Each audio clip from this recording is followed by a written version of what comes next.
આ સંધાણા ગામનો વિડીયો છે.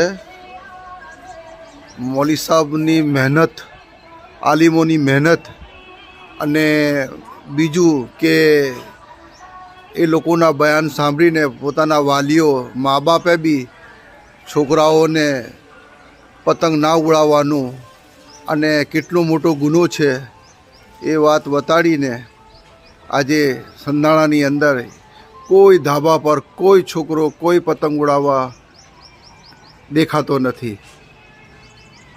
अल्लाह पाक हमें नेक रास्ते पर चलने वाला बना दे और पूरी कायनात में पूरी उम्मत मोहम्मदिया को ऐसी नेक तौफीक अता फरमाए. संधाણા में पहली बार એવું થયું છે કે કોઈ પણ ધાબા પર કોઈ જગા પર કોઈ મુસ્લિમ છોકરો એક પતંગ ઉડાવવા આવ્યો નથી. માશા અલ્લાહ, આલિમોની મહેનત, મૌલાનાઓની મહેનત અને મા બાપની મહેનત કામ લાવી.